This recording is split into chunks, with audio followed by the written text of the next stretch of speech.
Dati patagalin. Huwag na. Warm up question, Sec. Warm up question. Warm up pa lang, warm up. Sa mga senador na nababanggit ngayon sa pagdinig ng flood control, sino unang gusto mo makulong? And then, joke lang.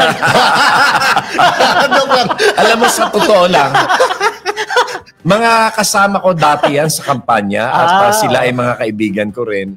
Pero siyempre, ang mangingibabaw talaga dito ay yung interest ng bayan. At kahit naman si Pangulong BBM ay mga kaibigan din naman niya yan. At siyempre, for a time, doon sa campaign nung sa Unity, ay magkakasama naman kami ng mga yan. Kaya lang, siyempre, ang interest ng taong bayan ang uunahin natin. Kung talagang tukoy na sila ay merong pananagutan dyan sa flood control scam na yan, dapat lang na talagang sila ay parusahan at sila ay kung ano man ang dapat na ipataw sa kanila, ipataw sa kanila. Kung kailangan makulong sila, di makulong. Itong mga nakaraang linggo, talagang maingay ang mga gustong magpabagsak kay Pangulong Bongbong Marcos. Ano ba masasabi mo sa ngayon tungkol dito? Oo. Hindi naman nila magagawa dahil ilang piraso lang sila. Ilang piraso lang. Nasasaktan niya ba yan? Mamaya comment na masasaktan. Sinasabi nila na ito ay panawagan ng taong bayan. Asan? 32 million daw, 32. Asan? Pagka nagrarally sila dyan sa EDSA, mas marami pa nagpapapicture sa akin sa mga mall. Totoo yun. Totoo yun. Tama. Hinahamon ko kayo. Sumama kayo sa akin na mamasal sa mall. Mas marami pa nagpapapicture sa akin kaysa yung ma-attend ng rally nila. Totoo yun. Yung nakaraang rally nga, no? At saka yung mga personalidad dyan, yun yung mga halatang-halata mo na yung interest ng kanilang mga amo lang naman ang kanilang sinusulong. Kagaya nitong si Ka-Eric. Kasi di ba nasalan tayong yung SMNI at saka nakakulong si Pastor Kibuloy at naka-frozen din ng assets ng mga Kingdom of Jesus Christ. KOJC. Oo, kala mo soft drinks yung kaya halatang-halata mo na kaya lang naman sila nagaganyan kasi dahil dun sa nasagasaan yung interest nila. Pero kasi bakit ba nasagasaan? Talaga namang may mga paglabag na ginawa. Oo. So nakita ko nga, Sek, konting-konti lang yung mga after the rally, naglabas ako ng editorial. Ang title editorial ko, Disconnect. Parang may disconnect between yung number ng trolls nila na ang maingay masyado sa social media, tapos yung nagpunta sa rally, hindi pa ata nakaabot ng 4,000, sabi nila. Oo, yun na nga diba? Konting-konti. Kaya tama si Sek ilang piraso lang talaga Sinagot ko na yan last week. Na kasi mas marami doon mga Vietnamese. Mga nagko-comment doon, puro Vietnamese, puro ibang bansa. Mga trolls lang. At saka kung tutuusin mo kung spontaneous yung rallies na yan, na halimbawa lahat ng tao ay sumugod at saka talagang nagpa-participate, masasabi mo na may panawagan ng taong bayan. Kagaya nitong ginawa na ANC, bakit sila nandun? Iutos not out of their own volition or their own free will. Kundi kasi utos Tama. Kasi pag tiniwalag sila, ang laki nang nawawala nila mga benepisyo di ba? Yung iglesia kasi, meron sila mga free medical, may mga free tuition, mga ganyan. Nanghihinayang sila na kapag sila itiniwalag, ay yung mga benepisyo rin nila sa INC ay mawawala din. Mapilitan ka talaga sumama. Kaya napipilitan sumama. But not because they wanted to. Kundi sa pilitan So yung mga nagko-comment sa atin, pre, yung mga nagme-message sa atin, totoo pala talaga. Maraming ang galit. Ayaw nila, pero umatid sila. Marami rin ako nakakausap. Ayaw nila Pero napipilitan talaga umatid. Nagche-check na attendance Sinabi ni yung mga lokal-lokal kasi kailangan tama. Yan. Sinabi ni Senator Panfilo Lacson na calibrated and orchestrated itong ginawa nitong nakaraang rally. Naniniwala ka ba doon? Naniniwala ako doon at siyempre alam mo matindi ang intelligence gathering ni Senator Ping Lacson dahil sanay siya diyan. Yun nga lang hilaw yung mga panawagan hilaw din yung kanilang organisasyon Kagaya na lamang nitong mga retired generals daw na kasama diyan sa pag nakausap pag nakausap mo yung mga nasa AFP, yung mga active. Yung mga active, sinasabi nila, wala namang puwersa yung mga yan. Iilan lang sila. At saka ano naman wala naman sila influensya sa tao. Di ba? So sige, Sek. At saka, masasabi mo na may ngaasim sila kung halimbawa nagtawag sila dyan na hali kayo, rally tayo. Wala naman. Wala makikinig sa kanila. Sa tingin nyo, Sek, bakit kaya simula nung maisog days pa na buwan-buwan nila ginagawa? Tapos etong... di ba iniinsulto ko nga yung maisog na yan? Sinasabi ko, wala naman kayong tao eh. Ando pa si Ando pa si Digulong. Ando pa si Harry Roque. Wala naman talaga eh. Kasi alam niyo sa totoo lang, si Sara naman, wala naman talagang hatak sa tao yan. In fact, ibubunyag ko ito. Yun. Noong 2021, na before magkaroon ng filing of candidacy, nagpa-survey ang Malacanang. Si Digong pa yun. Nagpa-survey sila at ang inutusan nilang mag-survey sa kanilang mga distrito ay ang mga congressman.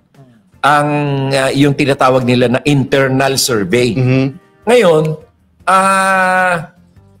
yung mga congressman naman na marami sa kanila, mga kaibigan ko, nagkukwento sa akin na sinasabi nila na, alam mo naman, Marcos naman talaga kami. Kaya lang inutusan kami mag-survey dun sa mga distrito namin.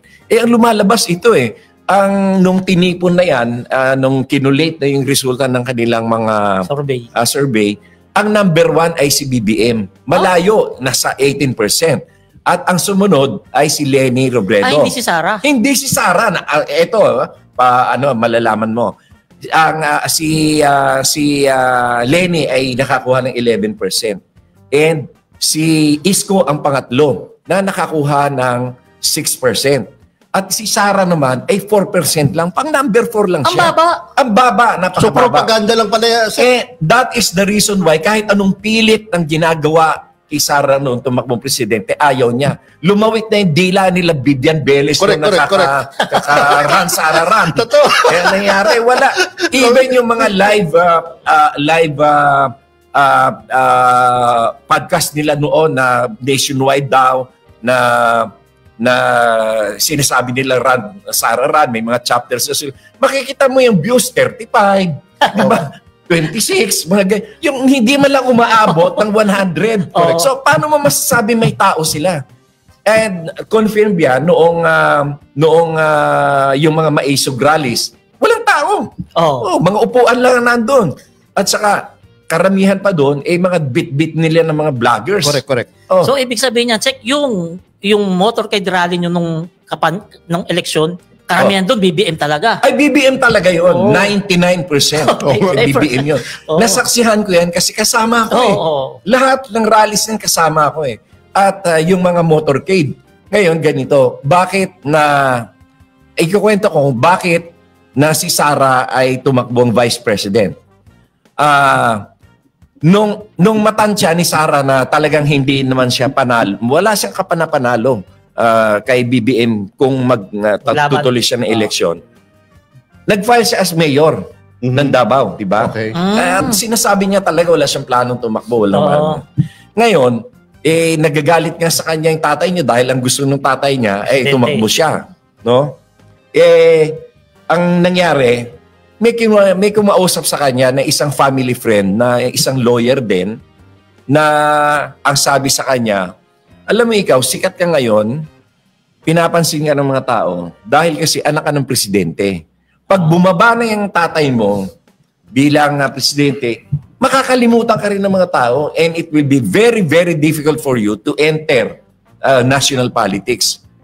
So ang dapat na gawin mo ngayon, tumakbo kang vice president kay BBM. Tama. Kasi dyan, wala kang gastos halos at sure kang panalo kasi kung bibit-bitin ka ni BBM. Tama. True enough, si BBM ang the first and only majority elected president. Almost 59%. Tapos, hindi mo pwedeng masabi yun. Itong mga bobo ng mga DDS sabi na kaya nanalo si BBM dahil kay Sara. Ulol! Naalala ko yun, yung director na Laos nagsabi niyan Ulol kayo, nung tumakbo si Duterte, yung tatay mismo, ang nakuha lang is 15 million plus na. At yun, ay karamihan doon ay boto pa ng mga Marcos loyalist. Bakit ibinoto si Duterte noong time na yun? No choice. Yung mga Marcos loyalists, alam nga iboto si Binay. Dilaw si Marojas. O kaya si Marojas, dilaw din. So, sino iboboto nila? Di siyempre, obligado sila na iboto si Duterte. Lalo pat nangako na ipapalibing daw niya si... pinangako niya pala yun. Pinangako niya yun. Pero at that time, meron na talagang case sa Supreme Court na meron na talagang petition na dapat i-allow because under the law, as former president and as a former soldier, dapat lang naman na siya ay ilagak ang kanyang labi doon sa libingan ng mga bayani. Alam mo, so, to continue with my story, hindi talaga plano ni Sarang tumakbo dahil alam niya wala siyang kapanapanalo. Ganyan pala dahil yan. na, siya nga yung pinakamababa eh. Oo, sumunod sa kanya si Manny Pacquiao at saka si Ping Lacson. So yun ang order ng ito ay resulta ng mga hindi Pulse Asia at saka SWS kundi resulta ito ng mga internal surveys na ginawa ng mga congressman sa kanilang mga distrito. At tatay niya mismo nag-utos. Inutos ng tatay niya. Alam mo, Palirista, tama yung sinasabi ni Sek consistent yan Lagi kong tinatanong, bakit kaya ito si Sara? Kung talagang maraming followers to, bakit hindi siya makadikit sa followers ni BBM? Di ba? Di ba? Tama po, Sek? Ang layo ng lamang Ilang beses siyang nag-attempt na mag-appear din sa mga rally-rally. Correct. Ang nangyayari, kinakantahan pa siya ng Sara-Sara magnanakaw. O kaya, di ba? Pag nakita siya, ikulong na yan, ikulong na yan. Negative ang perception ng mga tao sa kanya. Balita ko nga dyan, Sek, hindi na yan nanonood ng mga basketball Kasi makakantahan sa crowd Meron recently uso pa naman ngayon yun. Uso ngayon yun sa mga politiko. Pag nanood ka ng basketball, kakantahan ka ng crowd. Iba na ngayon, mga Gen Z sa Camillinos. Talagang nakita mo, rules ngayon. Yun pa lang yung mga Gen Z ngayon, yung mga millennials, yun ay tutol na tutol sa kanya Bakit ka mo? Nung nasa DepEd siya, ninakawan niya ng pondo yung mga bata In the sense na sa halip na gamitin para doon sa mga programa ng DepEd, napunta doon sa mga confidential di ba Sek, meron 12 billion pa na pinapa-explain sa kanya, hindi pa na-explain. Na hindi pa clear. Bukod pa yung sa na-NDA sa kanya. Notice of disallowance. Kaya tama lang na nag-resign siya ng DepEd secretary kasi hindi niya kayang patakbuhin. Wala namang nalalaman si Sara Anong tawag doon? Para sa akin, si Sara ay malinaw pa sa tubig na to na boba. Saksakan ng boba at tanga si Sara. Totoo naman. Pakinggan mo siya magsalita. Parang parang immature. O kaya tama sabi ni Montulfo. Si Sara luka-luka. May sayad. There is something in her brain. Isipin mo yan. Yan ba magpipresidente? Paano mo ihaharap yan sa mga world leaders? Correct. Hindi mapagkasalita ng straight na English. Tapos ikukumpara kay BBM, di ba? Ay, nako. Si BBM nakita mo naman. Kita. Malayo ba, Sek? Malayo? Si BBM kahit na anong topic, pwede niya i-discuss yan sa'yo nang walang binabasa. Correct. At napakalalim ng kanyang mga thoughts dyan. Hindi kaya na Sarah, parang elementary, ang English niya, Carabao Elementary English. Paano ka naman, paano mong Nakahiya. Saksakan ng boba si Sara. Imagine ko pa lang, nahiya na ako. Alam mo kaya ako sinasabi to? Sige, Sek. Hindi ko minumura sa Sara. Kasi ang boba, hindi naman yan mura. Yes, sir. O sinasabi ko lang na maikli utak mo. Ampaw ka. Walang laman ang ulo mo. Pero Sek, ano ba hindi yun boba. Hindi yun mura. Pero Binoto namin din hayab niya, Sek. Pero Sek, ano masasabi mo? Sabi niya, ready na daw siya. Oy, bakit? Tanggap ka ba ng mga tao? Kaya ka lang nanalo because of BBM. So, hindi pala totoo yung sinasabi nung law sa director na walang Duterte, walang Marcos. Hindi pala. Ay, naku, napakalayo nun. I am ready to debate with him or anybody. Kaya, hindi kasi nila alam ang istorya behind that election in 2022. Hindi nila alam yung mga behind stories diyan. Ako kasi marami akong mga kaibigan sa Congress noon dahil kasi naging lawyer ako ng GMA. So, ang dami kong mga kaibigan, mga congressman dyan, na mga tropa ko, na although nasa ibang administrasyon Kaibigan mo pa rin. Kaibigan ko pa rin. Kukwento sila sa akin, alam mo ba, doon sa distrito ko, ang laki-laki ng lamang ni BBM. Si Sara. Nako, pang-4, pang-5 lang.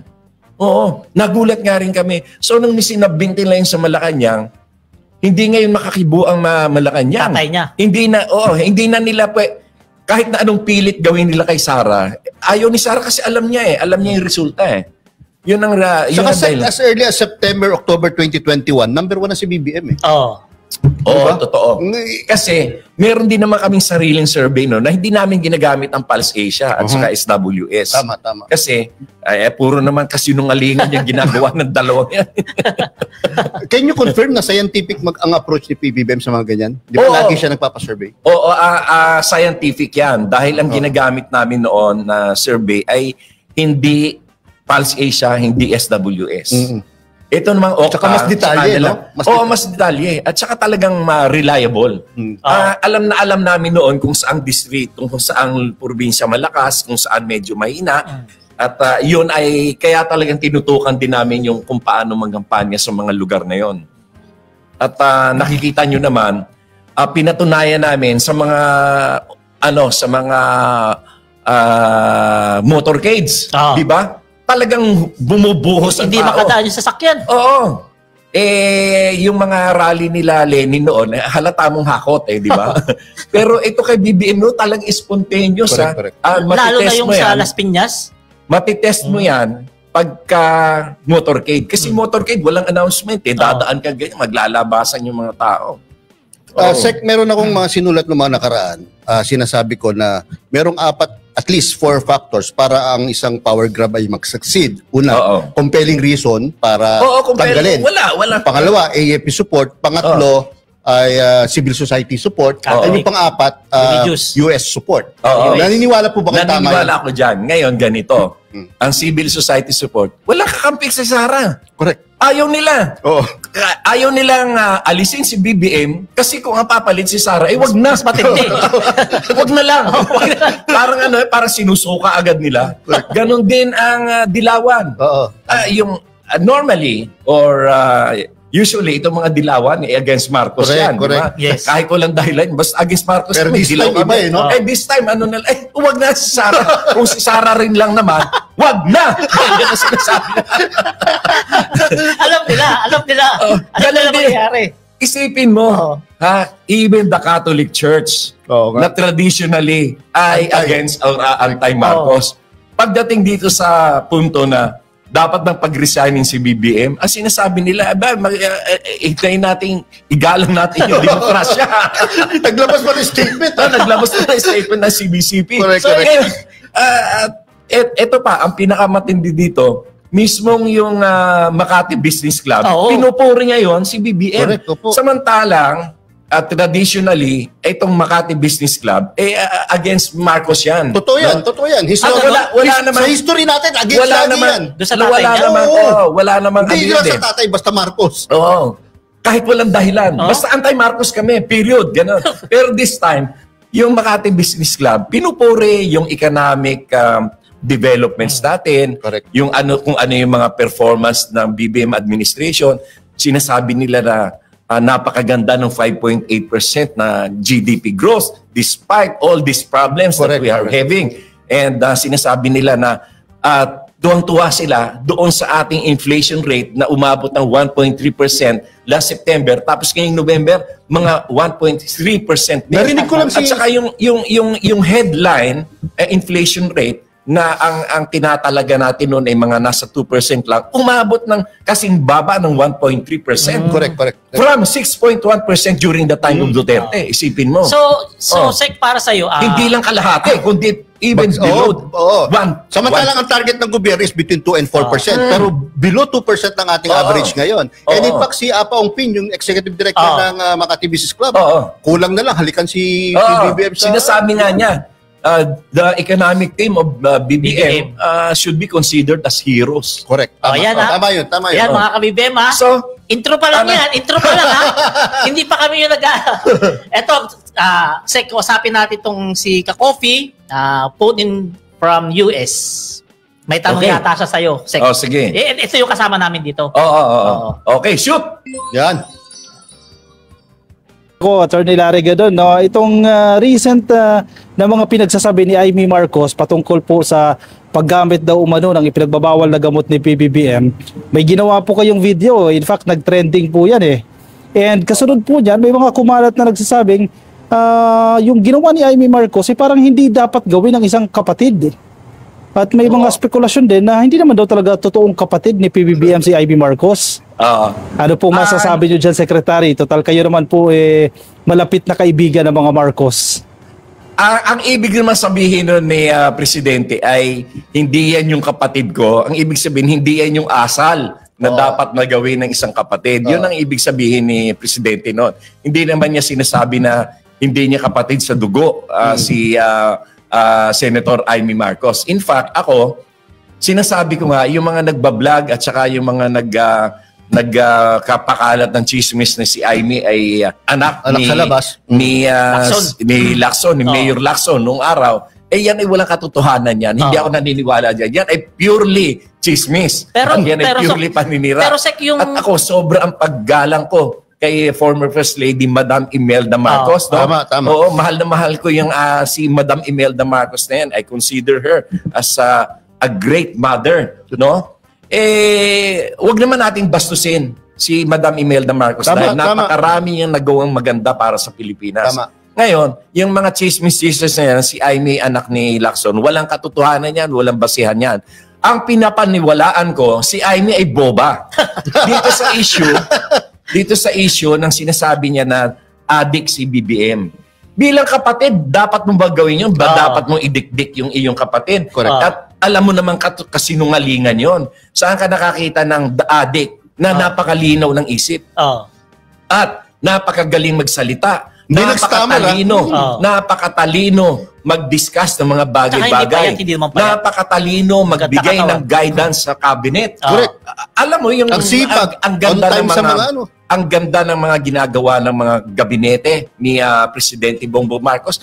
Yun ay sigon sa instruction at sa direksyon na binibigay ni BBM. Hindi naman yun yung mga cabinet ay mga alter ego ni BBM yan, pero yung kanilang mga ginagawa ay sigon yan sa kung anuman ang instruction. Galing lahat kay BBM. Oo. Lahat ito kinikredit ko kay BBM. Kahit ng sinong cabinet secretaries ang ipakausap mo, ang sasabihin talaga nila sa'yo ay lahat ito ay direksyon na tinatahak na gustong mangyari. Kahit nga mga ex-cabinet secretaries, ganoon din ang sinasabi. Kahit tinanggal, maganda pa rin ang sinasabi. Ito nga isipin mo, nagkaroon ng bakante kasi ang dun sa ASEAN, ang dapat na mag-chairman dyan ay ibang bansa muna. Kaya lang, nagsabi itong nakatalaga na dapat mag-chairman dito sa 2026 na ASEAN na chairmanship. Hindi niya kaya. Hindi nila kaya. Ano ba sa kaya yun? Ayoko lang masabihin. Basta hindi talaga tayo nakatoka dyan. And they decided that it should be BBM. Kaya pala. Kita mo yung paggalang ng mga ASEAN leaders sa kanya. So, ibig sabihin, nakikita nila yung husay ni PBBM? Oo naman. Isipin mo, no less than the World Bank declared that the Philippines is the second fastest growing economy in Southeast Asia. Correct. And not only that, it is one of the top growing economy in Asia, in the whole of Asia. World Bank na nagsabi niyan. Tsaka nakakatuwa. Hindi si Yaya man nagsabi. World Bank. Nakakatuwa, no? Makikita mo yung Prime Minister ng Singapore sa Prime Minister ng Malaysia. Pareho ang kay BBM, yung paggalang. Yung lapit sila ng lapit kay BBM. No? Hindi mo makukuha yung ganung klase. Singapore yan, Malaysia. Kay Sara, buting pansin nila si Sara. Hindi ba kasi hindi pinapansin nung sa mga international events. Ilang beses nagbiyahe si Sara sa ibang bansa. Walang kahit man lang mayor na sumalubong sa kanya.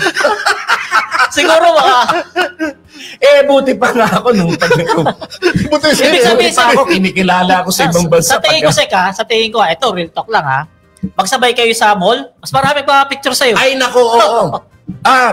Bukod sa nagpapapicture sa akin, merong kakanta kay Sara ng Sara magnanakaw. Sara magnanakaw si Sara. Grabe yun. Hindi galing sa akin yan, ha? Kundi maririnig mo sa mga kabataan. Yan ang hindi nila mapipigilan. Kapag ginawa ng kabataan yan sa mall, hindi nila mapipigilan yan. Oo. Kaya siguro hindi na mabasyal sa mall yan. Ayaw mapahiya. Oo. Kasi mga Gen Z sa millennials, wala nang rules yan. Walang civility yan. Wala nang hindi katulad ng old school, di ba? Medyo kahit kaaway mo, medyo gagalang ka. Pero kahit nga sa anak natin, gusto nila, sila lagi tama eh. Di ba? Mga millennial, mga Gen Z. Grabe. At saka kasi, nakikita nila na hindi naman kagalang-galang itsura ni Sara at yung the way she speaks. Di ba? And ugali ba yan ng isang second highest official of the land, yung sasabihin na ipapakukay ko ang libing ni Marcos, ipapatapon ko sa West Philippine Sea. Sobrang insulto yun sa mga Ilocano. Ay, hindi lang sa Ilocano, kundi yung buong kultura ng mga Pilipino. Di ba? Sobrang insulto yun. At pangalawa, murahin mo naman ng presidente, murahin mo ang asawa niya, pati yung speaker, at pagbantaan na ipapapatay. Correct. Talagang tama si Ramon Tulfo. Na talagang may siraulo ito si Sara. Talaga naman nag-ano siya rin. Diba? Sobrang mali. Hindi naman maikakaila yun dahil nasa until now, mapapanood mo yun.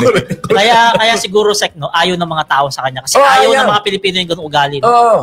Kaya nga, kahit na anong sigaw nila dyan, na mamaos na sila sa kasisigaw nila ng resign BBM, walang pumapansin sa kanila. Totoo.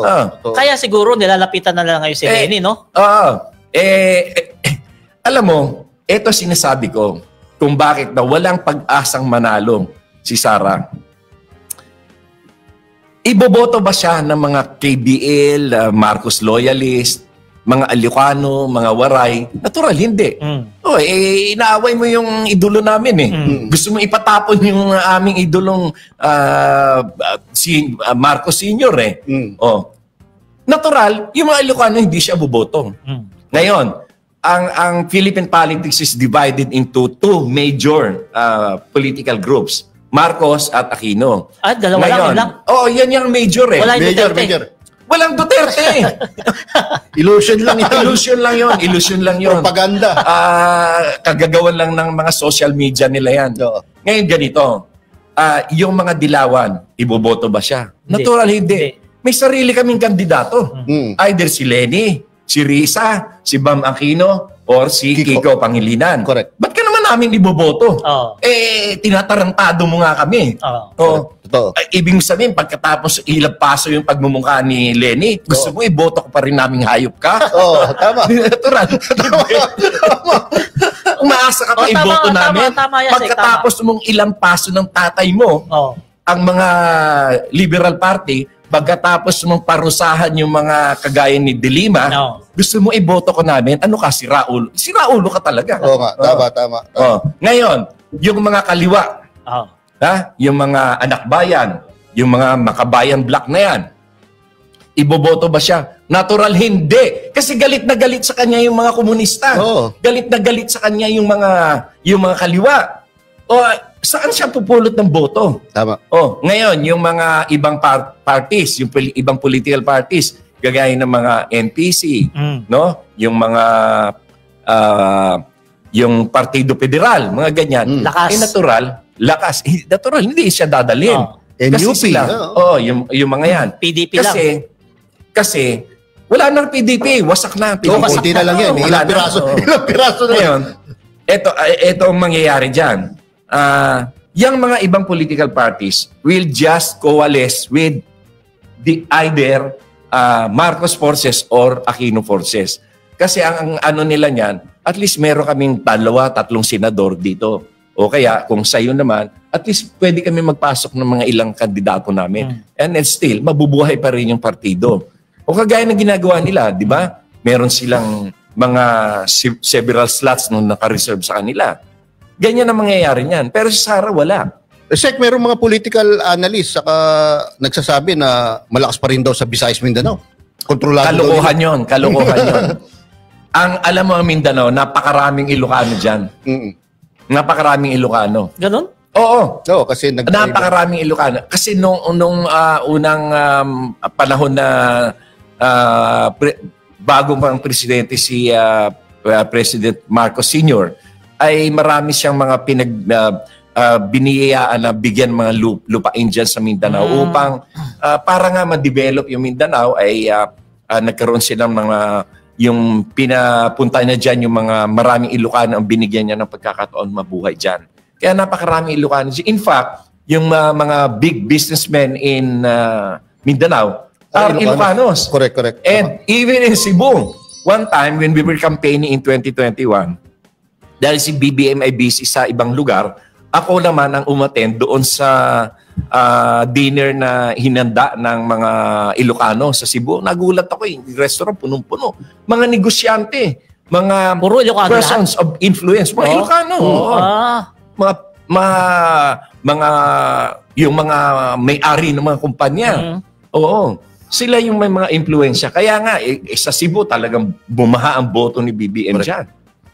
Sek, can you confirm na dahil sa binanggit ni Amy tungkol sa kapatid niya, galit na galit ang mga Ilocano sa kanya? Oo. Alam mo dati pa, winarningan ko na yan si Amy. Noon pang 2025 election. Ang sabi ko sa kanya, Manang Amy, mag-iba ka na ng ng stand mo. Kasi baka mamaya, maging number 12 ka lang. Worse, baka matalo ka. Muntik ka talaga. Nagkatotoo sinabi ko, naging number 12.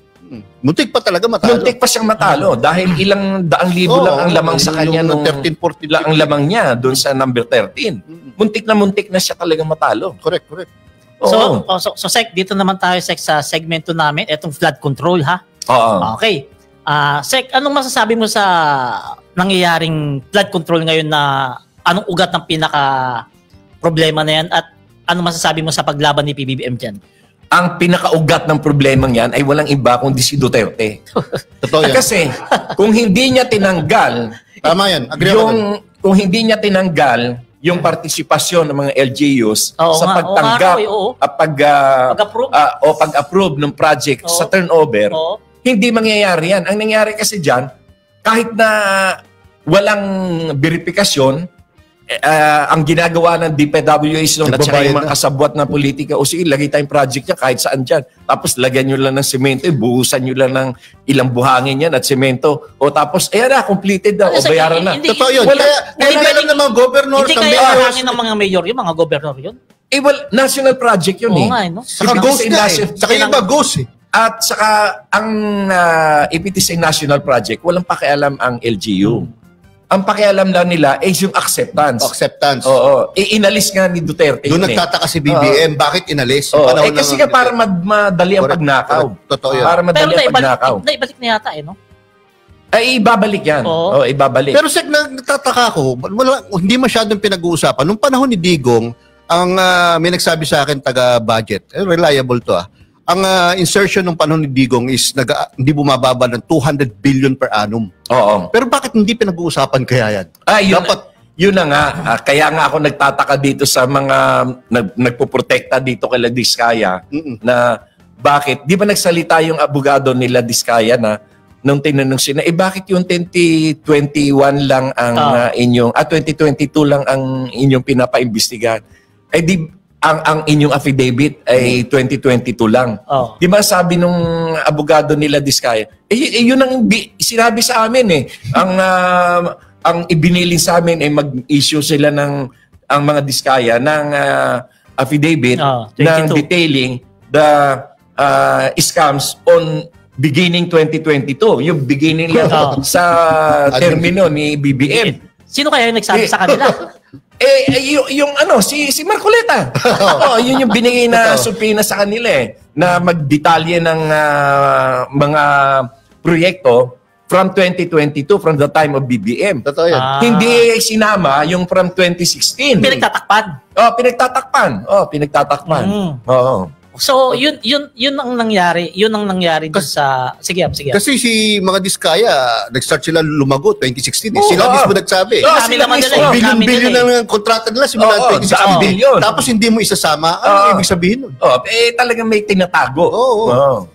Anong masasabi mo sa sapat ba yung ginagawa ni PBBM na paglaban dito sa corruption? Oo, sapat yan. In fact, siyempre meron tayong mga sinusunod na mga proseso.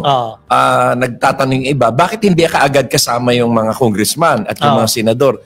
Kasi ang lumalabas doon sa mga investigasyon ng ICI, yung sinasabi nila na tumanggap si ganito, ng ganito, ganyan.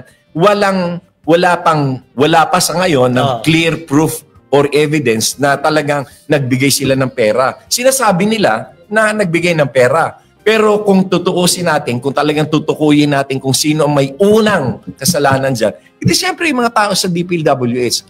Bakit mo binigay yung project doon? Bakit mo binayaran? Wala pa naman yung ano. Bakit mo, andun yung kuntsabahan talaga. Bakit mo sinertify na complete yung project? Wala naman. So, sino may kasalanan? Siyempre, DPWH, yung first line of offense ay nasa kanila. Yung first line of violation ay nasa kanila. Ngayon, pag nadyan na sa korte yan, tsaka yan kakanta. Kaya sinasabi ko nga, Sek, past 2 days, sinabi ko, yung mga inaresto sa DPWH, sila yung malinaw. Big fishes yan, hindi yan small fish. Don't call them small fish. Nagpapatalo nga ng daang milyon sa kasino. Di lang yun. Sila yung nakakaalam kung saan nga. Sila nga yung tumatawag sa mga congressman kung gusto mo ng project. Sila nagde-design yan Totoo yun. So, etong pagkahuli dito sa DPWH, maaari magbukas na mas malaki pang pintuan para sa mga big fish. At hindi lamang yung ang kagandahan nito, na-freeze na yung mga assets at mga bank accounts. Involving around 200 billion na yung naka-freeze na yan. And eventually, this will be confiscated by the government. Sa tingin mo, Sek, bakit kaya si PBBM nakagawa nito at hindi nagawa ng mga dating presidente ang labanan ng totoo yung corruption dito sa atin? Talagang iba naman kasi ang konsensya ni Presidente Bongbong Marcos. Talagang nakita niya na abusado. Mga talamak na talaga. Talamak na talamak. At hindi rin niya akalain na ganyan pala katalamak yan. Hindi niya akalain. Balirista, gusto ko lang komentan yung tungkol sa, meron kasi marami nagsasabi na mabagal yung kilos ni PBBM. Gusto ko lang ikumpara nung panahon ni Pinoy na sinasabi nilang daang matuwid, no? Bago nakapagpakulong ang Pinoy administration doon sa pork barrel scam ni Janet Napoles, it took them 11 months bago nakapagpakulong. Matagal. Ngayon, si PBBM, 3 buwan. Legal 3 months and 24 days nakapagpakulong na, nakapagpa-aresto na. So, at marami yung talagang may mga tukoy na tukoy na may mga kasalanan. So, napakalayo ng diferensya. Sumusunod pa sa due process. May due process. May due process pa dahil yan ang bili na ni Pangulong Bongbong Marcos. Wag babaliwalay ng due process, di ba? So, anong sasabihin mo mabagal doon, di ba? Napakabilis nga lang ang aksyon ng Pangulo natin. Sinasabi lang yan ng mga DDS. Palibasa, mga bobot, mga tangay. Kaya nga, ang kinalulungkot ko lang, Secretary, minsan yung mainstream media natin, yung mainstream media natin, imbis na ipaliwanag din yung proseso about due process, sinasakyan naman sinasabi ng mga DDS. Di ba? Marami kasi sa mga media, mga bayad yan may mga ano yan, may mga maintenance yan. Mahalata mo pala sa caption. Mahalata mo pala sa caption. Totoo yan. Yung mga editor niya ng mga ano. Totoo. Ito, may tanong yung isang followers natin na nanonood sa atin. Sabi niya, patanong about sa alleged bagman ni Amy Marcos, please don't forget. Alleged. Kasi nabanggit mo yata meron talagang alleged bagman at yan ay napag-uusapan na sa media circle at napag-uusapan na rin sa House of Representatives. Na meron nga alleged bagman si Amy at yan ang isang reason kung bakit nagwawala sa galit ngayon yan. Dahil nakipagpulong na itong alleged bagman na ito at willing ng kumanta. Nako, kaya pala. Kaya inuunahan na ni... bakit kay Sandro Marcos inaano? Alam mo, diversionary tactics lang yung ginagawa nila. Walang kinalaman dyan si Sandro sa mga flood control scams na yan. So naniniwala ka sa sinabi ni Sandro sa kahapon. Sabi niya, hindi ito revelasyon, kundi ito ay destabilization. Oo, totoo. Destabilization naman talaga yun. Talagang klarong-klaro. Alam mo, mabait pa nga si Presidente. Kasi kung sa akin yan, kamay na bakal gagamitin. Totoo. Pag sa'yo yan, paghahampasin ko yung mga yan. Pero Sek, ang daming gustong, ang daming mga followers na gusto mag-martialo na lang eh. Oo nga eh, marami akong nababasa. Ikaw ba, Sek, pabor ka ba ron? Na mag-martialo na lang? Oo, pabor ako. Guluhin talaga tayo ng mga kabila. Pabor ka ba ron? Oo, pabor ako. Tapos pagpa-arrest. Bakit? Naabutan mo yung martial law dati, di ba? Oo, naabutan ko yun. Hindi, maganda nung umpisa ng martial law. Pero ngayon, ito, talagang mga panggugulo ginagawa nila. Pag nag-declare ng martial law, ako ang usang magbo-volunteer ako na papalo sa... Papaluin ko yun. Nung pagiging loyalist. Yung naging relation mo. Ganito yan. High school pa lang ako, nakita ko noon ang kagandahan ng mga proyektong ginagawa ni Presidente Marcos Sr. No, andyan na yung pinapasikat niya ang Pilipinas sa buong mundo sa pamamagitan ng paggagawa ng mga proyekto na kagaya ng mga heart center, itong PICC, nagkaroon tayo ng maraming mga international conference dito because of PICC. Yung ating heart center ay napakagaling na hospital niyan. At yung ating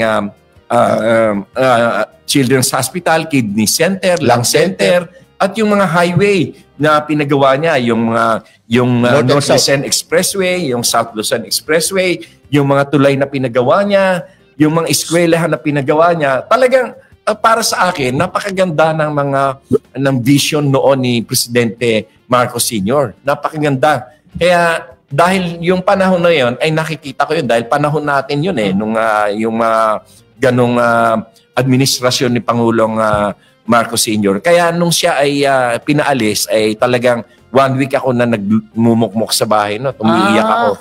Naawa ako kay Presidente Marcos noon. Nakaawa talaga. Ako 14 high school ng 1986 nagkakampanya kami kay PBBM dahil government school ako noon eh. So, nag-survey kami. Nung naalis talaga, buong pamilya, como Ilocano kami, malungkot kami. Ang tagal. Ako, hindi ako Ilocano, Bisaya ako eh. Pero talagang nakita ko noon ang pagiging sincere ni President Marcos Sr. na talagang iangat ang Pilipinas. Alam mo, Sek, kung anong lagi ko kinikwento, nung bata kami, 70s, ang loot bag namin kapag Christmas party, napaparty ng gobyerno, napakadami, halos hindi mo mabuhat. Mga Washington apples, ang lalaki. Oranges, ganyan. May laruan, may mga mamahaling chocolates. Ngayon, anong pinamimigay? Ang puro katsipan na mga, di ba? Nung after that pala, yung mga katsipan na, wala na, actually. Iba talaga, malaki ang kaibahan. Gusto ko talaga mabago ang konstitusyon. Dahil napakaraming kamalian dyan eh. Kagaya na lamang nitong yung president at vice president ay pwedeng maiboto magkaibang partido. Yan ang naglilika ng kaguluhan eh. Number one. At marami pa na bakit drinap yung claim ng Saba. Isa yun sa mga naging problema natin. At yung tungkol dun sa kakaroon ng properties ng mga foreigners, bakit mo naman pipigilan kung makakatulong naman ito sa ekonomiya, no? Yung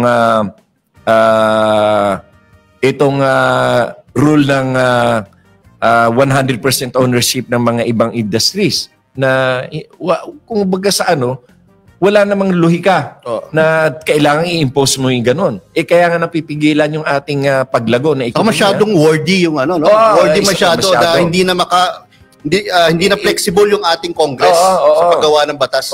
Dahil natatali sa ang nangyari kasi noon, dahil mga appointed yung mga members ng Constitutional Commission pasikatan ng English nun eh. Pagalingan ng English. Kaya ang haba-haba. Ang haba-haba Pero Sek, sa tingin mo Sek, para sa kapanatagan ng mga marami nating lawyers na nanonood, may posibilidad bang mapataksik ang ating presidente o wala talaga? Wala, totally wala, zero. So, kasi ang mga taong bayan ayaw eh. Dahil ang nila dyan, ba't naman kami papayag na luka-luka yung mag-take over? Tama. Oo. Totoo yun. Tama si Ramon Tulfo, kaya ako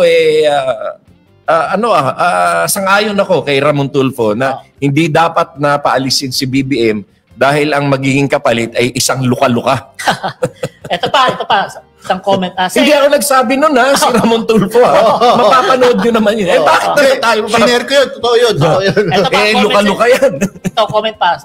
Pakitanong naman kay Secretary Larry Gadon kung bakit hindi pa nadidisbar si Sara. Yun pa nga ang isa. Kasi alam mo itong Supreme Court, anti-Marcos yan. Yung Supreme Court? Anti-Marcos. They will do everything to embarrass President BBM. Nakita mo nga itong impeachment ni Sara. Tini-RO nila. Samantalang, hindi nila dapat gawin yon dahil kasi iba naman, may independent naman ang legislative body. Ito ay independent sa judiciary. Correct. At saka sa executive. Correct. Ito ay exclusive power ng Congress ang pag-i-impeach. Correct. Tapos dahil ang ponente si Leonen, anti-Marcos yan si Leonen. Ever since. Nakita mo nga yung decision niya doon sa yung protest, yung electoral protest ni BBM nung sa Vice President. Ang mga binanggit niya doon sa kanya decision are those issues which has nothing to do with the protest. Binanggit niya doon na yung si Bongbong Tao ay anak ng isang dictator na layo naman sa committed ang layo naman sa electoral protest. Yung mga human rights violations, mga ganyan. Yung napakalayo. Ang question doon sa protest, bilangan. Hindi yung mga... pero talagang inilagay niya sa decision kasi nga anti-Marcos. Tapos yung 13 ata sa Supreme Court Justices appointed by Digong, no? Ito pa, Sek, tanong. Sek, pag-usapan natin ang mga ginagawa ng inyong opisina. Tanong muna ano tayo. po ang pinaka-main focus o program ninyo?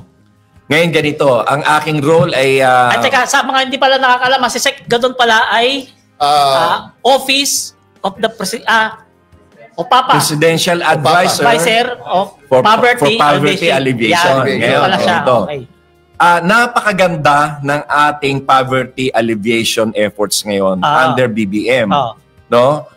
Dati nung mag-take over siya as president, ang more or less ang those who are living under the poverty threshold ay nasa 20 million Filipinos. Oo, ngayon ay nabawasan na ng malaki yan. Nasa 17.5 million na lang. Malaki nang nabawas in just 2 years.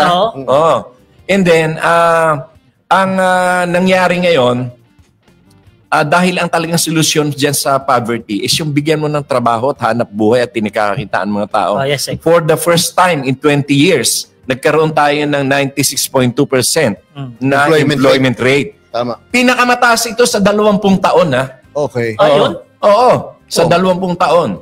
Highest employment rate. At ang nangyari pa ngayon, niresolba ni Pangulong Bongbong Marcos itong problema ng mga magsasaka. Ayun, napakalaking yung ginawa niyang parcelization of land reform lots. Kasi dati hindi yan nakahati-hati doon sa mga farmers owned in common. Diba? Kaya pala ngayon, magulo. Hindi lang yun.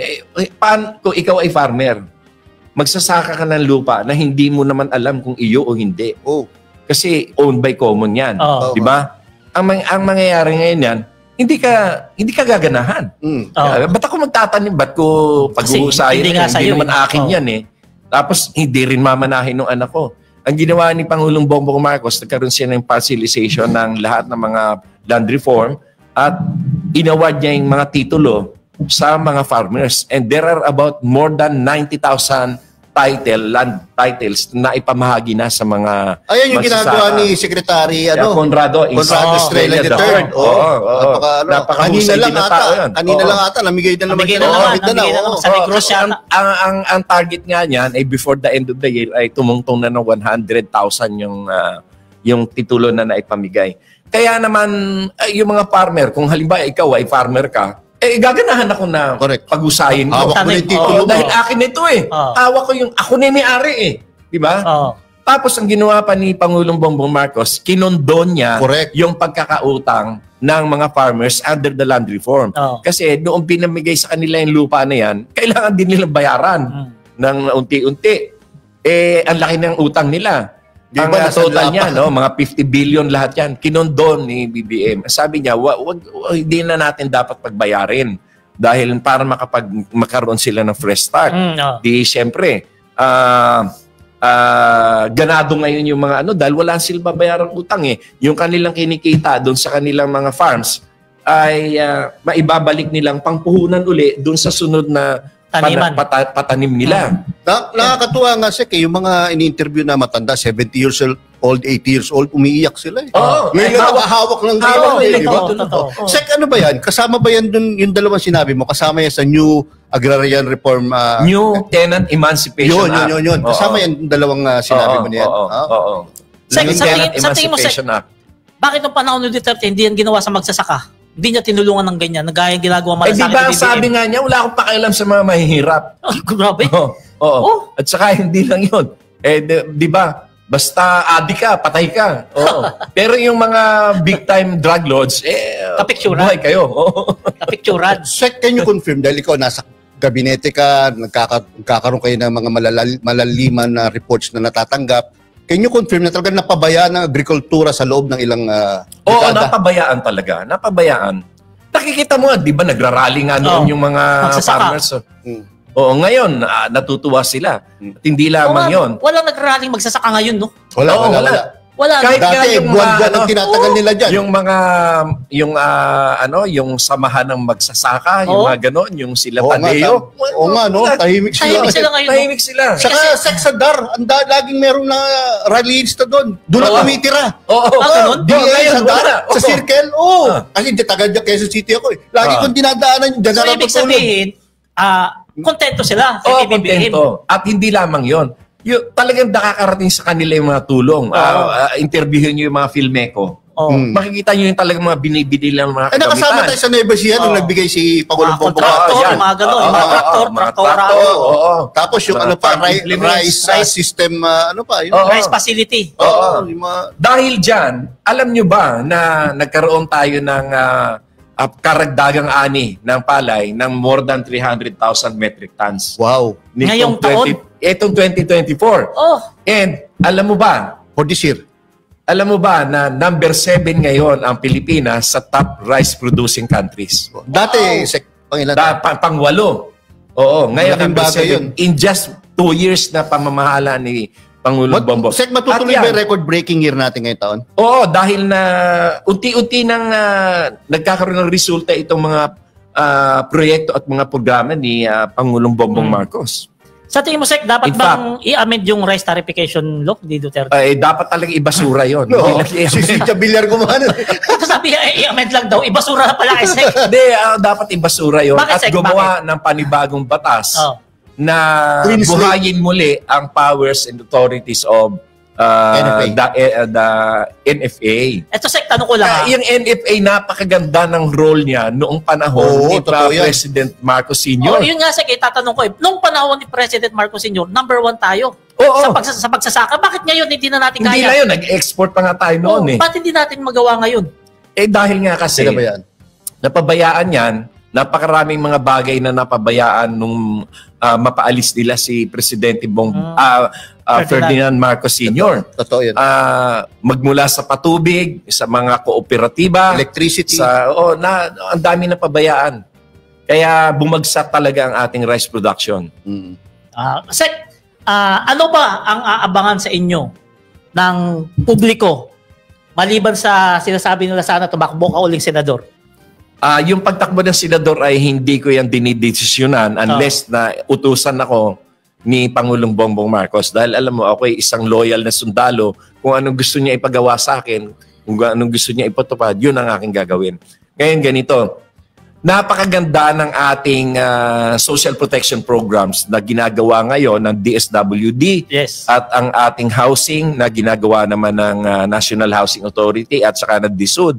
At ang ating healthcare system naman napakaganda. I-discuss ko rin mamaya. Ngayon, ang ginagawa ko, hindi ko kokopyahin o iduduplicate yung ginagawa ng DSWD, yung namimigay ng mga ayuda, mga ganun. Hindi yan yung ang aking direksyon. Ang sa akin ay yung makapaglikha ng trabaho at makatulong ako sa ating mga institusyon para lalong umunlad. Halimbawa, ang meron akong proyekto ngayon na sinosolarize ko yung mga ko sana. DOH hospitals. Meron na akong 3 pilot hospitals yung in-approve ang PPP Center na i-solarize ko. Ang purpose niyan, lalagyan namin ng power system ang mga hospital para makatipid sila sa paggamit ng kuryente. At bukod sa pagtitipid, kikita pa sila dahil yung excess electricity na kanilang babayad, hindi nila magagamit ay i-feed sa national grid, no? So babayaran pa sila ron. At yung carbon credits ay yung bayad sa kanila sa carbon credits yan, kikita pa sila. Ngayon, ang sistema diyan na pinakamaganda, walang gastos ang gobyerno dito kahit piso. Lahat ito ay nasa dahil sa aking programa na PPP na kung saan ay nagbuo ko ng mga grupo na willing na mag-invest dito. At hindi ito basta salita dahil 6 na yung na-install namin. 6 na state colleges and universities. Na nalagyan. Oo. At bukas ay magkakaroon kami ng MOA signing ng Cavite State University. 13 campuses and 13 state colleges and universities ang covered dito. Lalagyan din namin ng solar system. Anong kagandahan nito? Makakatipid yung eskwelahan at yung matitipid nila ay mapupunta doon sa kanilang primary function which is education. Diba? At kikita sila. Yes. May pandagdag sila sa kanilang mga pambili ng mga panggastusin para sa education. At yung carbon credits, kikita pa sila doon. At hindi lamang yan. Yung mga, lalo na sa mga probinsya na lalagyan namin ng sistema na ganyan, makakapag-increase yun doon sa mga base load ng mga kuryente ng mga probinsya. Dahil yung excess electricity, idadalhin namin sa grid. Ang mangyayari niyan, magkakaroon ng tulong sa economic development, magkakalikha ng trabaho, yung mga home industries, magkakaroon dyan. Mag-multiply ang effects niyan dito sa ating ekonomiya. At ang isang kagandahan niyan, we are showing to the whole world na maraming investors dito. Hindi totoo sinasabi nyo na walang investor. Dito nga, willing sila kahit lahat ng hospital, lahat ng eskwela, lalagyan nila. So, yung kausap po, private companies. So, walang nilalabas sa puhunan ng gobyerno. Walang puhunan ng gobyerno. Napakaganda. Kahit piso, wala akong kukuhanin. Talaga. Dito, sa gobyerno. Yan mga ka-BBM, narinig nyo yung proyekto ni Secretary Gadon na solarize ng eskwelahan ng mga ospital. Maraming epekto yan. Walang gastos ang gobyerno. At dahil yan sa pakikipag-usap mo sa mga negosyante. Kasi alam mo, ako ay dati, ako ay founding director ng Quezon City Chamber of Commerce and Industry. So sanay ako sa mga business circle.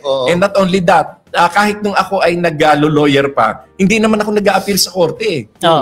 Hindi ako nag-a-appeal sa korte. Ako ay corporate lawyer. Nasa mga boardrooms ako. Nasa mga... kaya sanay ka? Sanay ako sa business. Lalo pa at ang aking undergrad ay management. Bachelor of Science in Commerce, major in management. So sanay at naging presidente ako ng iba-ibang kumpanya, naging director ng iba-ibang kumpanya, naging founding director ako ng Quezon City Chamber of Commerce and Industry.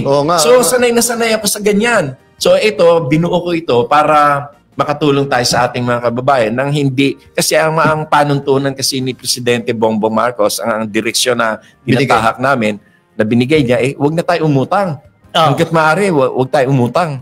Kaya yun ang pinapatupad ko ngayon. Grabe, hirap ng utos sa'yo, no? Huwag nang umutang. No?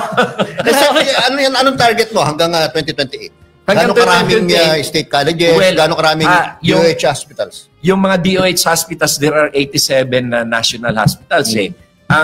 ano ko niyan, kahit makover ko man lang ang kalahati niyan, di napakalaking bagay. Malaking tulong na yan. At saka kasi ang tinatarget ko, ang unahin ko yung mga nasa probinsya. Kasi nga, para makatulong sa paglikha ng kuryente. At kung may kuryente, may hanap buhay, may industriya, makakapagbigay ng hanap buhay sa mga tao.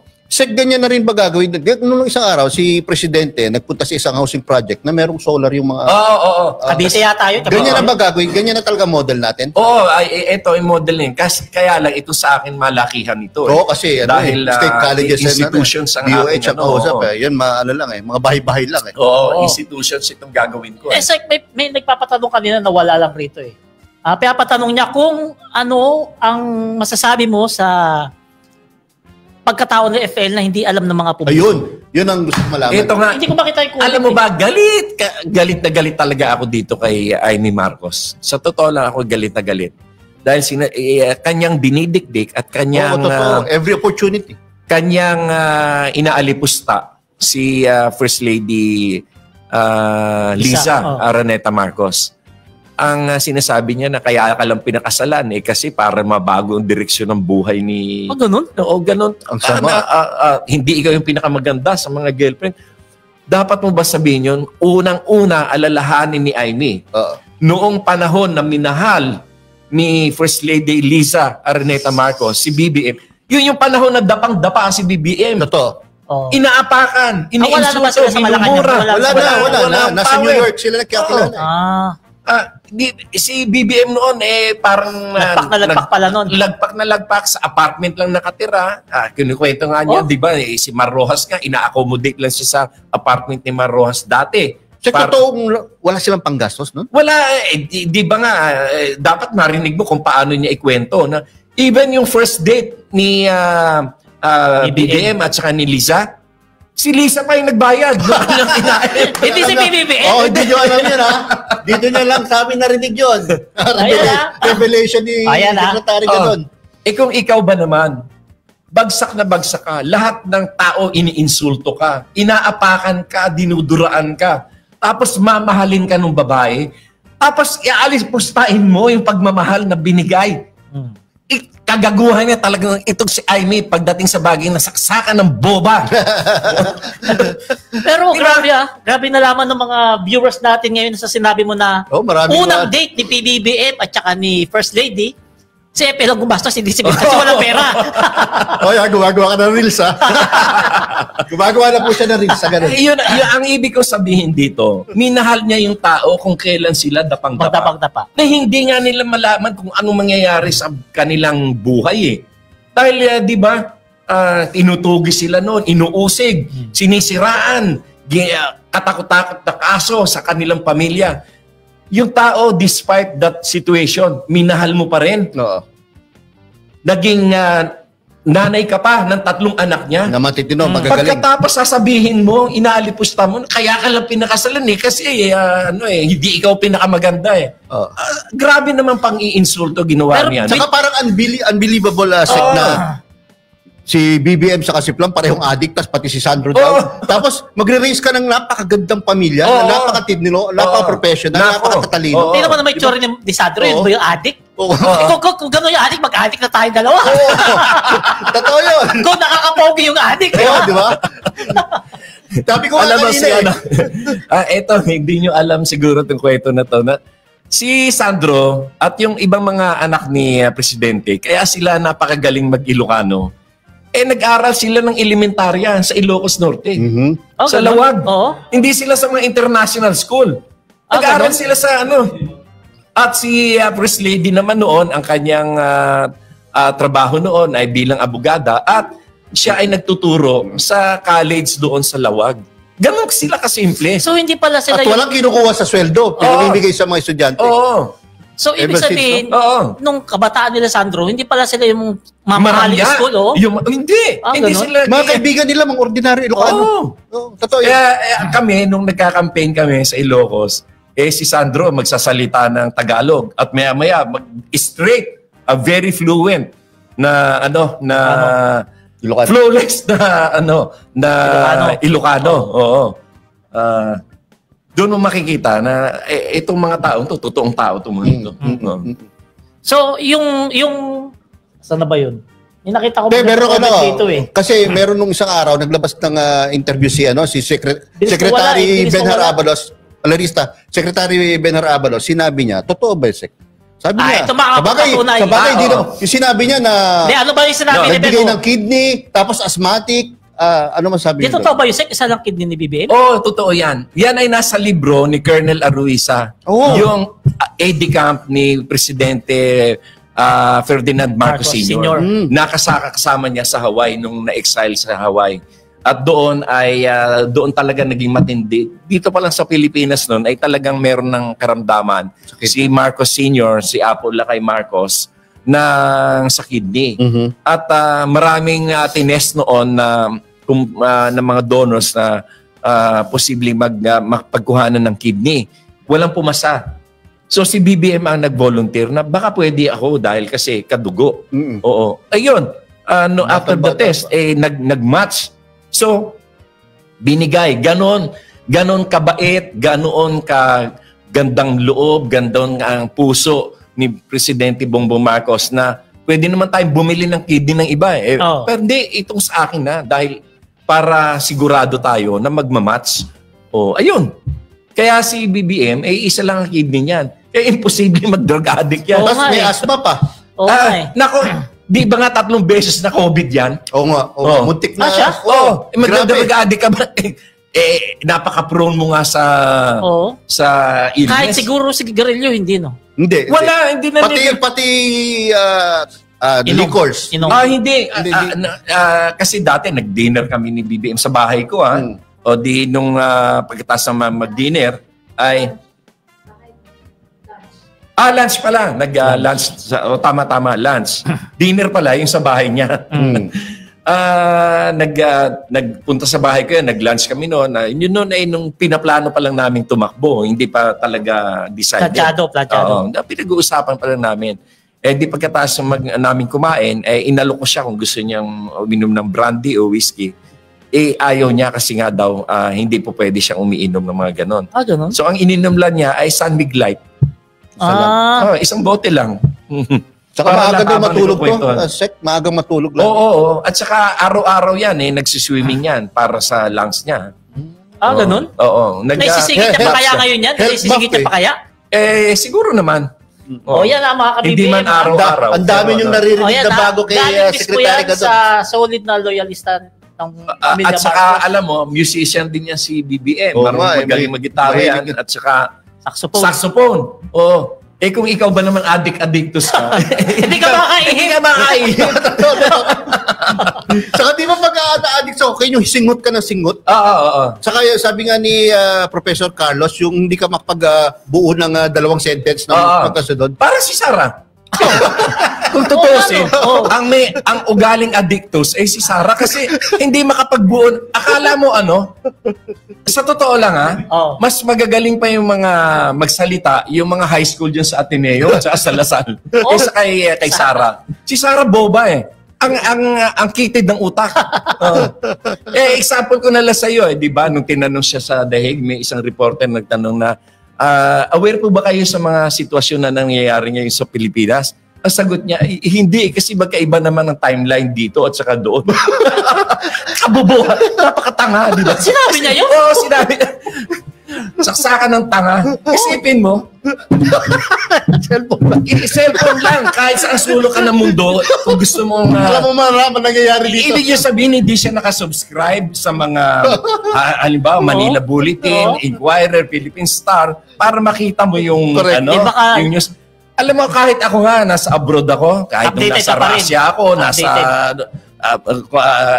Taiwan, Hong Kong, Cambodia, updated ako dahil nagpi-feed naman sa yung news kung ikaw ay nakasubscribe na sa mga Kaya sasabihin mo sa akin, magkaiba timeline kaya hindi ko alam bobo ka. Di ba? Saksakan ng bobo ito si Sarah. Bakit kaya ganun yun, no? Nakakatakot pala talaga. Yun ang maging presidente.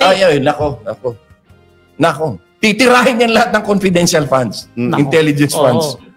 So, dapat talaga mga ka-BBM, wag nating isipin mo na lang, yun na nga lang intelligence funds.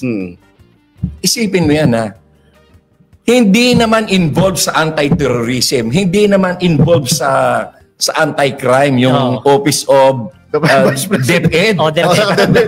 Paano ka gagastos sa 625 intelligence funds? Billion, no? Kalokohan, di ba?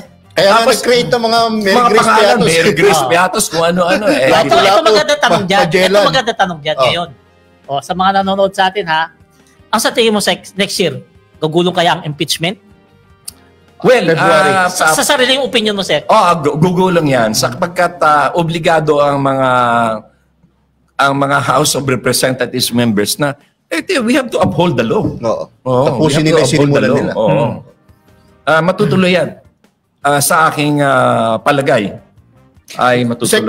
Balik tayo tungkol sa poverty alleviation. Anong pananaw mo tungkol sa mga IEX, AKAP, TUPAD? Nakakatulong talaga sa... Nakakatulong. Balita ko, malaking budget na nilagay sa 2026.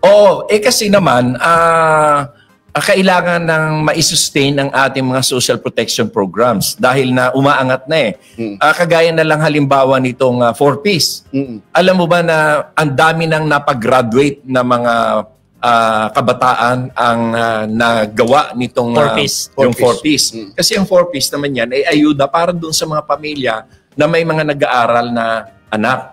At na marami na silang napag-graduate. Out of more than 4 million na mga beneficiaries ng itong 4Ps ay around 1.7 million na ang napag-graduate. Ang nawala sa listahan. Wala na sa poverty level yun. Kasi kaya nga 96.2% ang ating employment rate. Kasi ang dami ng may trabaho, ang dami ng may hanap buhay. Dahil kasi napakaganda ng mga economic policies ni Presidente Bongbong Marcos. Kaya nga sa pinupuri ng Makati Business Club isipin mo, kaya taliwas yung sinasabi ng iba na bumabagsak ang ekonomiya ng Pilipinas. Ano? Kalokohan niya. Saka si Presidente, pansin mo, Sek, kapag gumawa siyang proyekto, duktong-duktong. Connect. Merong basketball court, may simbahan, may market, may school. Dapat andun kumpleto. Para hindi ka It is a livable community. Correct. Ganun, di ba? Napakaganda ng mga proyekto. Ito, Sek, may comment kanina rito, sabi, pakitanong kay Sek Gadon, paano niya na-handle yung mga bashers mo? Yung mga kritiko mo. Mga bobo naman yung kapapansinin mo. Para makakuha kami ng Ang tingin ko sa kanila, these people are animals. So, ano naman, marami dyan, mga inggit. Pogi-pogi ko. Diba? Ganda-gandang lalaki, artistahin. May filter ba tayo? Wala no. Kahit saan ako magpunta, pinagkakaguluhan ako. Marami na inggit. Ang tingin ko dyan sa mga bases, mga animal yun eh. These are animals. Yun ang tingin ko dyan sa kanila. Ito pa, sabi kanina, Sek. Anong masasabi ni Sek Gadon sa kaso ni Harry Roque? Malapit na ba siya mahuli? Wala tayong magagawa. Dahil kasi, ang kaso niya ay yung human trafficking. Mabigat yan. Buong mundo ayaw niyan. May piyansa ba yan? Walang piyansa. Non-bailable yan. At saka ang buong mundo ay against yan sa human trafficking, hindi lamang ang Pilipinas. Tayo ay sumusunod sa mga alituntunin at mga batas na itinatalaga ng United Nations. At yan ay against yan ang United Nations sa human trafficking. Saka international media, patay ka dyan. Pag di ka sumunod sa... Naawa ako kay Harry Roque dahil nakasama mo siya sa 2022 ko naman sa election yan sa campaign. 2022. And talagang nagkamali lamang siya ng pag-appreciate ng mga bagay-bagay. Ang hirap sa kanya kasi, kinampihan niya yung mali. Kinampihan niya yung mali. Tapos pinakatawanan. Nawala din yung utak niya tali-talino din di ba? Biglang naging ganun Magkaibigan ba kayo niya, Sek? Hindi. Magkaibigan kami dati niyan. Ngayon, di siyempre, magkaiba kami ng kampo, hindi na natin nasasabi magkaibigan. Si Atty. Topacio, magkaibigan pa rin kayo ngayon? Hindi na. Kasi ginagamit ako ni Atty. Ferdy Topacio para sumikat. Pambihira. Hindi ba sikat yun? Para magkapabis. Alam mo. Nakita mo ba yun sa ano? Ngayon, nakita mo, wala nang nag-hire sa kanya ng mga sikat na mga... Bakit kaya? Bakit? Kailangan sila nakakulong. Kung ikaw ba, Sino ba yung mga kliyente niya, sexy? Sino yung kliyente Ay, niya? di ba? Kinikleim niya, kliyente niya si Digong. Ayun, nakakulong. Si Pastor Apollo Buloy. Gabiloy, nakakulong. Si Alice Guo, nakakulong. Sila Cedric Lee, nakakulong. Sino nga yung babae? Si Cassandra Ong. Leong. Casey Ong. Nakatakas lang. Hindi, pero mahuhuli din yun. Mahuhuli din yun. Nakulong. Sino pa ba? Madami pa. Yung babae na artista din, nakasama ni Cedric Lee. Sino yung babae kasama ni Cedric Lee? Hindi, Dina Morales. Hindi. Sino yun? Mahina sa chismis. Dennis Si Dennis Cornejo. Dennis Cornejo. Yung technical natin, mahina sa chismis. Dina Morales. Asawa yun. Ayun. Nakakulong na rin yun. Ay, sabi nga rin so, di ba? Sabi, Laila Mikwa, lahat kulong. Si Tevez. Si Tevez. Tevez Si din. Annie Tevez. Lahat ng kliyente niya Kulong. nakakulong. Ayun nga, comment. Ngayon, kung ikaw ba naman kliyente, kukuhanin mo ba siya? Ay, hindi na. Kaya ngayon malungkot yan. Nakita mo ba Kaya ang nangyayari, gagawa na naman siya ng ingay. Oo. Nakita niyo ba Si Larry Gadon, pogi, sikat. Ayan, tirahin natin. Para Maraming followers, maraming viewers. Pero nakita niyo September 21 rally sa EDSA? Napaka-pathetic, di ba? Nag-ano. Ginagaya si Ramos. Nag-ano ito mga dumadaan, pambusina Nakakatawa para siyang dal. Kasi ang liit-liit niya. Delikado pala kunin niya na abogado. Ay, sigurado kulong ka. Kuhanin mo siya, sigurado kulong ka. Kasi ang depensa niya ingay rather than legal arguments. Di ba kampanilya yan? Di kampanilya yan abogado? Kampana, maingay. Oo.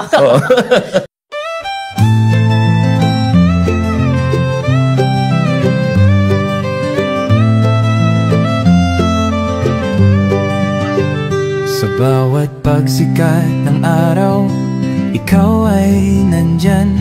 Tinig mong matatag, sa amin ay gabay. Pag-asa ng bayan, pangakong totoo. BBM, isa kang totoong tao.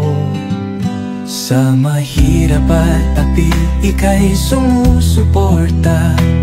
Tapat mong paglilingkod, lahat kami nakakita sa iyong pamumuno.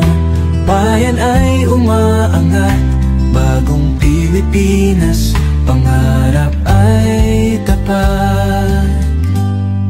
Ikaw ang aming BBM, Pangulong matapat.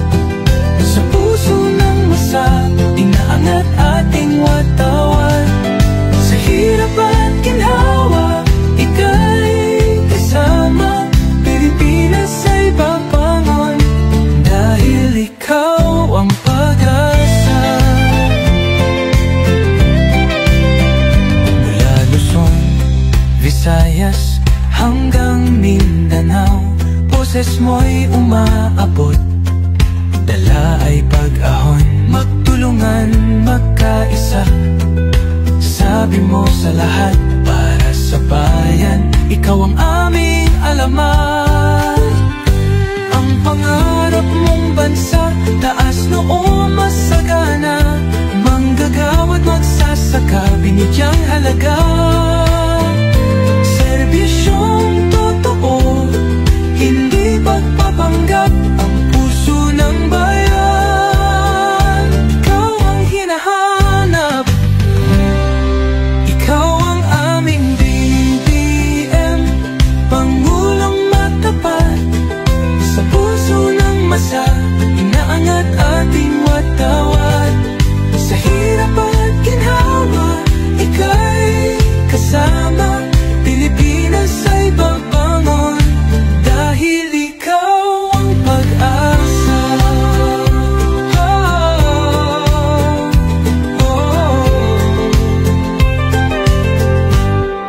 Ikaw ang aming BBM, Pangulong matapat. Sa puso ng masa, inaangat ating watawat.